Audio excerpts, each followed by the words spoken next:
ওকে তে bye bye. By. এই কথা বলেই তো বাড়িতে ঢোকে। আর বাড়িতে ঢুকে সে দেখতে পায় ইয়ঞ্জন আর সুবিন সোফার উপরে বসে ফোনে কারোর সাথে কথা বলছে। হ্যাঁ সমস্যা নেই, ডেটটা ফিক্স। কিসের ডেট ফিক্স?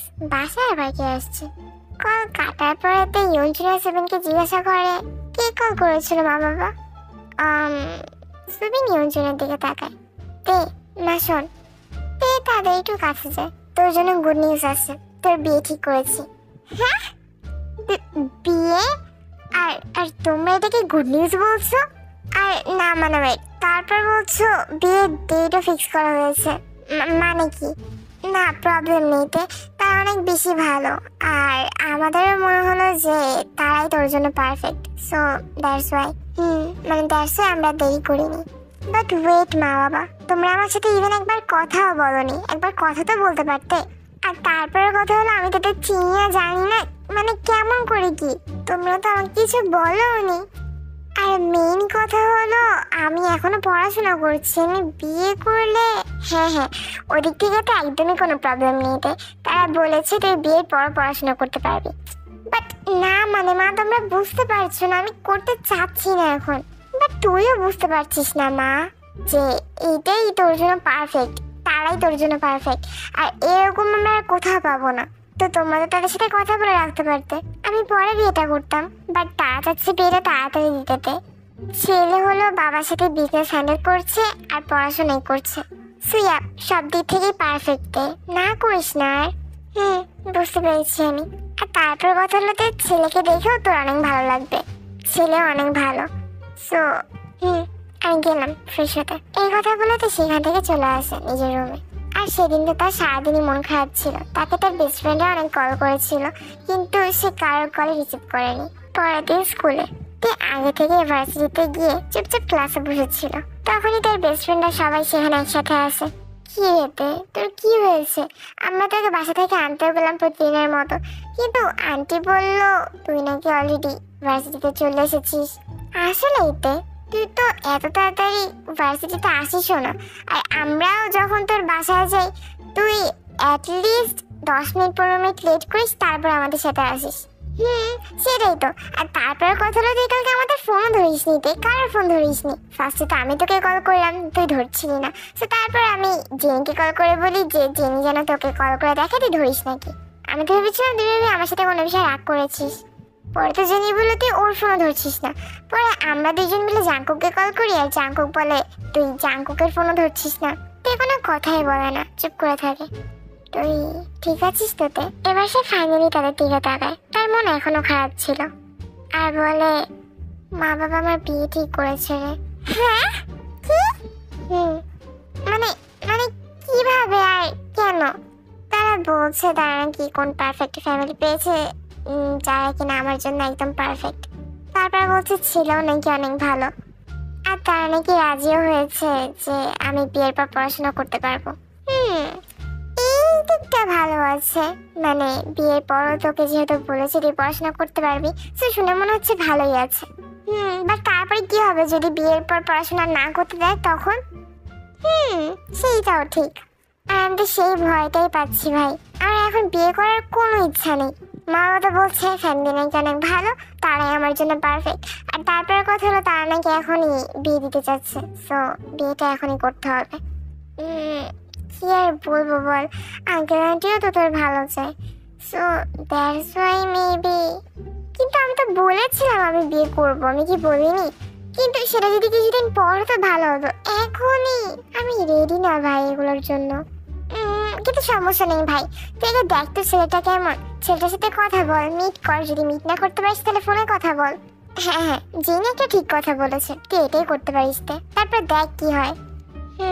দেখি। জেনি এবার একটু জাঙ্কুককে ধাক্কা দিয়ে বলে ওই তুই এবার ফ্রিজে রয়েছিস কেন, কিছু বল। আমি আর কি বলবো। তুই এবার জাঙ্কুকের দিকে এমন করে তাকায়। তুই কি বলবি মানে? আমি তোর বেস্টি লাগি গাধা, কিছু তো একটা বল, তোর মতামত কি এতে?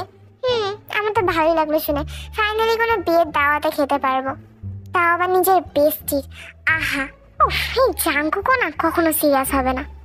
না হয় মাঝে মধ্যে সন্দেহ করি দেখি আসলেই আমার বেস্টি নাকি শত্রু।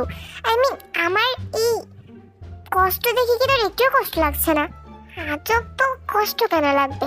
জাঙ্কুক, কি রে বাবা, তোরা আমাকে এমন ভাবে বলছিস যেন বিয়ে তো আমার, তের না। আর ছেলে যেহেতু অনেক বেশি ভালো, সো এখানে তো কষ্টের কিছুই নেই। খারাপ হলে না হলে একটা কথা ছিল, তুই এমনি কথা বলছিস যেন তুই ছেলেকে চিনিস। আরে বাবা, চেনার কি দরকার আছে? তুই বলছে না ছেলের বিষয়, শুনে তো মনে হচ্ছে ছেলে অনেক বেশি ভালো। এখন দেখ তে কথা বলুক, দেখুক, আমার তো মনেই হচ্ছে ছেলে অনেক বেশি ভালো। মানে মনে হওয়ার কি আছে যেখানে, ছেলে অনেক বেশি ভালোই। এই জাঙ্কুকের বাচ্চারা না, ওর কথা বাদ দে, এক নম্বরের পাগল। দেখেছিস, আমি এই জন্য মুখ খুলছিলাম না। হ্যাঁ বাবা, তুই তোর মুখটা এখনো অফই রাখ। উফ, তোরা দুইটাও না সারাদিন শুধু ঝগড়া আর ঝগড়া। আর দে শোন, যেহেতু বিয়ে আর বেশি বাকি নেই, তো আমার মনে হয় তোর ছেলের সাথে আজকে গিয়ে কথা বলা উচিত। আর দেখ ছেলে কেমন কথা বলে, তারপর আমাদেরকেও জানাস। জেনি, আমি বাসায় গিয়ে কল করবো। ওই, তুই হাসিস কেন? আমি কি এখন হাসতে পারবো না নাকি? জিমিন এবার নিজের জুতা খুলে জাঙ্কুকে মারতে যায়, আর জাঙ্কুকে বা দৌড়াতে দৌড়াতে গিয়ে তে পিছনে লুকিয়ে পড়ে। কিন্তু জিমিনও তার পিছনে দৌড়াতেই থাকে। আর তাদের এরকম দুষ্টামি দেখে জেনি তো হাসছিলই, তেও এবার হেসে দেয়। তে, আমাদের কিন্তু জানাতে ভুলিস না। ওকে। তারপর জিমিন, জেনি, জাঙ্ক সেখান থেকে চলে যায়। তে বাসায় যায়, বাসায় গিয়ে ফ্রেশ হয়। তারপর ইয়ঞ্জনা সুবিনের কাছে আসে। মা, বলছিলাম আমি চাচ্ছিলাম ছেলের সাথে একবার কথা বলতে ফোনে। ও ভালো তো, আমার কাছে নাম্বার আছে, নে। তারপর দে ছেলের নাম্বার নেয়। তারপর নিজের রুমে গিয়ে দীর্ঘ নিঃশ্বাস ছেড়ে তারপর ছেলেকে কল করে। প্রথমবার তো ছেলে কল রিসিভ করে না, কিন্তু দ্বিতীয়বার করে। হ্যালো, হ্যাঁ, বলছিলাম আমি তে, আপনি আমাকে চিনতে পেরেছেন? ও হ্যাঁ তে, জিনা জিমেরাই। জি, আমি ফার্স্টে ভেবেছিলাম কোনো রং নাম্বার, যেহেতু আমি নাম্বার চিনতে পারিনি। সো ইয়া, দ্যাটস আমি ফার্স্টে কল রিসিভ করিনি। এইবার যে চিনতে পেরেছি এমন না, বাট রিসিভ করলাম কারণ দেখা গেল আমার পরিচিত কেউই। ও আচ্ছা, যদি আমি আপনার পরিচিত না, বলা যায় না, হতেও তো পারেন। হ্যাঁ, বলছিলাম আপনার নেমটা। আমার পুরো নেমটা এখন নাই বলি, আপাতত আপনি শুধু আমার শর্ট নেম, মানে আমার নাম, ইয়া, শর্ট নেম ধরেই রাখতে পারেন। আমার শর্ট নেম জেকে। ও আচ্ছা, পুরো নেম কেন জানতে পারি না? জানতে পারি কি? এটা না হয় বিয়ের পরে বলবো, বা বিয়ের পরে আপনি নিজে থেকে বুঝতে পারবেন। ও আচ্ছা আচ্ছা। তারপর তারা প্রায় 1 ঘন্টার মতো কথা বলে। আমি তাহলে এখন রাখছি, আমার কিছু হোমওয়ার্ক করার আছে, দ্যাটস ওয়াই। সো পরে আবার কথা হবে মিস্টার জেকে। Yeah, by. তারপর তেই কল কেটে দেয়। পরের দিন ইউনিভার্সিটিতে গিয়ে তে, কালকে কথা বলেছিস তুই ওই ছেলের সাথে? বলেছি। সো বল না, কেমন লেগেছে ছেলেকে? ছেলে ভালোই। ভালোই মানে মানে ভালো, মা যেরকম বলেছে সেরকমই ভালো। ও তাহলে তো বাঁচা গেল, কোনো প্রবলেমই নেই তাহলে। হ্যাঁ, কালকে বলেছিলাম না আমি যে ছেলে অনেক ভালো? ছেলে যে ভালো সেটা আমরাও বুঝতে পেরেছিলাম। শয়তান একটা। ওফ, আমি যেটাই বলি সেটা কি তোর কাছে অ্যালার্জি নাকি? দেখ জাঙ্কুক, তুই কালকে জিমিনের হাতে জুতা পেটা খেয়েছিস, আজকে আমার হাতে খাবি। বাট আমার কোনো জুতা লাগবে না, আমার হাতই যথেষ্ট। তুই কিছু বলবি না? আসলেই তোরা কালকে থেকে বেচারাটার উপর এরকম ভাবে আচরণ করছিস, আর করিস না তো। সেইটাই, শুধু তুই একা আমার কষ্ট বুঝিস। হ্যাঁ, আমাদের ভালো ছেলে দেখেছিস তে আবারও। উফ, জিমি না। ওকে বাবা, ওকে, আমি আর কিছু বলছি না। বলতে বলতে তাই বিয়ের দিন চলেই আসে। আশ্চর্যজনক ভাবে গায়ে হলুদে জিমিন আর জেনি আসলেও জাঙ্কুক আসে না। কিন্তু তে তাদের সবাইকেই বলেছিল। এটা নিয়ে তারাও একটু কনফিউজ ছিল। আর তারপর পরের দিন বিয়েতেও সেম কাহিনী। তারা দুইজন আসলেও জাঙ্কুক আসে না। যেখানে গায়ে হলুদের আগের দিনে জাঙ্কুক ভার্সিটিতে গিয়েছিল। তারা তিনজনই জাঙ্কুককে কলও করে, কিন্তু জাঙ্কুক কল রিসিভ করে না। জিমিন আর জেনি তেকে এবার এক সাইডে নিয়ে বলতে থাকে, কি এতে জাঙ্কুক কেন আসলো না? গায়ে হলুদেও আসলো না, বিয়েতেও আসলো না। এই আমার না কি যেন একটা মনে হচ্ছে ভাই। কি মনে হচ্ছে জানি না এটা সত্যি নাকি, বা মানে একটু অবিশ্বাস্যকর লাগলেও আমার মনে হচ্ছে জাঙ্কুক মেবি তেকে লাইক করতো। হ্যাঁ, আমার তো এটাই মনে হচ্ছে। হ্যাঁ রে তে, জেনির কথায়ও যুক্তি আছে। জাঙ্কুক গায়ে হলুদও আসলো না, বিয়েতেও আসলো না, আবার আমাদের কারোর কলও রিসিভ করছে না। কিন্তু ও যদি আমাকে লাইক করেও থাকে, ও তো আমাকে কখনো বলেনি হয়তো এই জন্য তুই কি না কি মনে করবি। কিন্তু তাহলে এখন ও যদি কোনো উল্টাপাল্টা কাজ ঘটিয়ে ফেলে তখন কি হবে? আরে সেইটাই তো একটা ভয় রে। আচ্ছা ওয়েট, আমি একবার গিয়ে আন্টিকে কল করে দেখি। তো এবার গিয়ে আন্টিকে কল করে, মানে জাঙ্কুকের মাকে। এবার আশ্চর্যজনক ভাবে জাঙ্কুকের মাও কল ধরছিল না। কি এতে কল কি ধরলো আন্টি? না রে, এখন তো আন্টিও কল ধরছে না। আমার তো এখন আরো বেশি ভয় লাগছে রে, জাঙ্কুক যদি সত্যি উল্টাপাল্টা কিছু করে ফেলে তখন।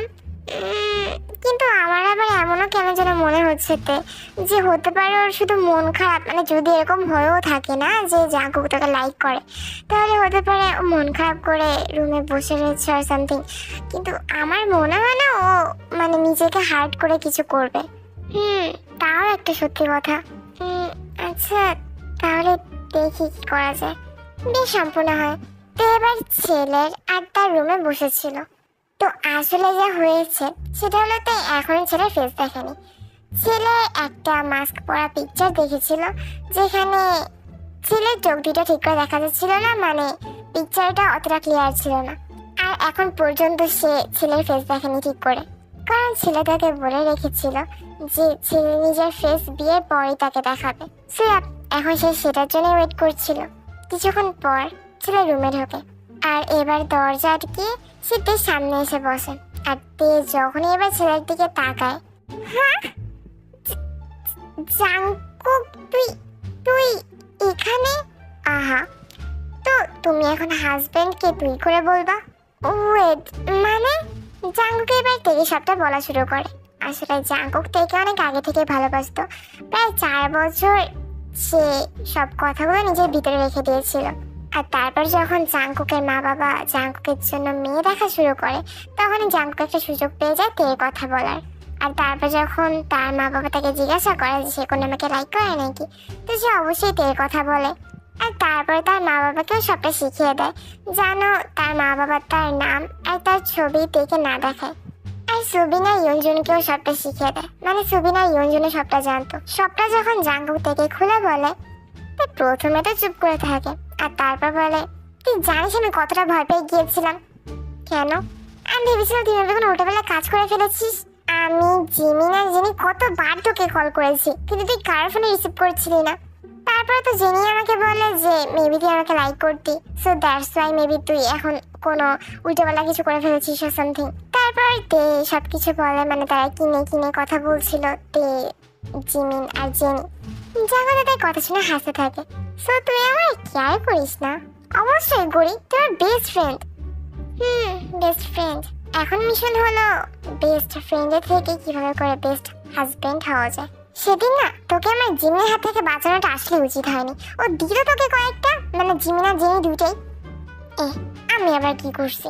তুই কি করিসনি সেটা বল। হ্যাঁ, এখন তো আমার তোকে মারতে মন চাচ্ছে। ওয়েট, আমি আগে জিমিন আর জেনিকে সবটা খুলে বলি কল করে। তারপর জিমিন আর জেনিকে তে কল করে সবটা বলে। ওয়েট, জাঙ্কুককে ফোনটা দে তো। তাই জাঙ্কুককে ফোনটা দেয়। ওই তুই ভার্সিটিতে আসবি না? একটা লাথিও নিচে পড়বে না, আমি সত্যি বলছি। তুই পেয়ের কাছ থেকে না হয় সবকিছু শিখে রেখেছিস, বুঝলাম এখানে লজিক আছে, কিন্তু আমাদের কাছ থেকে কিসের জন্য শিখে রেখেছিলি? আমাকে জেনিকে তো বলতেই পারতি নাকি? হ্যাঁ সেটাই তো, এটাই তো আমার কথা। কারণ তোর দুইটাকে বলতে আমার ভয় লাগছিল। কেন কেন কেন কেন আবার? তোর দুইটার মুখ যা, তোরা কিচ্ছু শিখে রাখতে পারিস। সোয়া, দ্যাটস ওয়াই আমি স্পেশাল জিনিসটা তোদের কাছ থেকে লুকিয়ে রেখেছিলাম। জাস্ট একবার ভার্সিটিতে আমি আর জেনি না অলরেডি রেডি হচ্ছি, তোকে ফুটবল বানিয়ে মঙ্গল গ্রহে পাঠাবো। দেখাই যাবে কি হয়। এখন কল রাখ, সাতজনের পেটনি দুইটা। ওই তুই কি বলি? জিমিন তার কথা শেষ করতে পারে না, কিন্তু জাঙ্কুক কল কেটে দেয়। ওরা তো আমার কিচ্ছুই করতে পারবে না, কারণ আমার সাথে তো আমার ওয়াইফই আছে না। ওয়াইফি। না যাইরা, আমার নিজেরই এখন মন চাচ্ছে তোমাকে ফুটবল বানিয়ে মঙ্গল গ্রহে পাঠাতে। দেখেছো, আমি বলেছিলাম তুইয়ের থেকে তুমিও কত তাড়াতাড়ি হয়ে গেল। সো বেস্ট ফ্রেন্ডের থেকে বেস্ট হাজবেন্ড আর ওয়াইফই হতেও বেশি টাইম লাগবে না। উফ বাবা, তুমি যাও তো এখান থেকে, গিয়ে ফ্রেশ হয়ে নাও। ওয়াইফি শাই শাই, হ্যাঁ? উফ জাঙ্কুক।